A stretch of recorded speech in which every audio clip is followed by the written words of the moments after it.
નમસ્કાર ખેડૂત મિત્રો। તો આપણે ફરી બીજા વિડીયોમાં મળ્યા છે અને જે ઘણા સમય પછી જે બિયારણની આપણે જે સંશોધન કરતા હતા એટલે કે ગોતતા હતા એ બિયારણ અંતે આપણને મળી ગયેલું છે। જે ગયા વર્ષે 3 થી 4 પ્લોટ જોયા હતા કે નાથનું સંકેત કરીને બિયારણ છે એ બહુ સારામાં સારું જોવા મળ્યું હતું।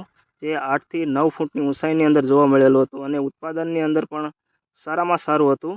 અને આનું હાલની અંદર મેં મારા ખેતરની અંદર એટલે કે મારી વાડીએ જે હાલની અંદર મેં વાવેતર કરી દીધેલું છે અને ઉજી પણ ગયેલું છે, તમે આ વિડીયોની અંદર જોઈ શકો છો।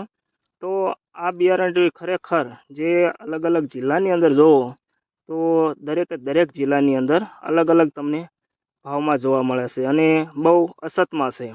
આ ઉપરાંત જે એની કિંમત જોવો તો હાલની અંદર જે 866 રૂપિયા જેવી છે, એટલે કે દરેક જિલ્લાની અંદર દરેક તાલુકાની અંદર જે કિંમત પ્રમાણે આપણને મળતું નથી, બહુ ઊંચા ભાવે મળે છે। અને ખરેખર જે ગામની અંદર કે આડોશી પાડોશીને ખેતર કે વાડીએ કોઈ વાવેલું હોય તો તમે હાલની અંદર જોઈ શકો છો કે કેટલી કિંમતની અંદર તમને મળેલું છે। તો આ ઉપરાંત જે કેટલી કિંમતમાં મળ્યું છે ઉપરાંત જે ઘણા બધા ખેડૂતોને સારામાં સારી બિયારણની પસંદગી કરેલી છે અને ઘણા બધા ખેડૂતોએ ગયા વર્ષે વાવ્યું હતું તો એનો અભિપ્રાય તમે લઈ શકો છો કે કેટલું ઉત્પાદન આવે છે અને કેવા છોડ થાય છે, કેવી જમીનને અનુકૂળ આવે છે।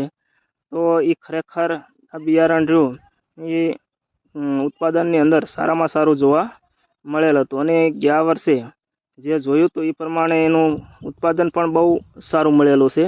જે નાથનું સંકેત કરીને છે અને એની કિંમત વધારે હોય એટલે ઘણા બધા ખેડૂતો હોય એ ખેડૂતો એને હાલની અંદર ખરીદી કરી શકતા નથી અને દરેક ખેડૂતને જે કીધું કે આ બિયારણ એક ખરેખર વાવવા જેવું છે, તો વાવજો અને પાછા ફરી બીજા વિડીયોમાં મળીશું।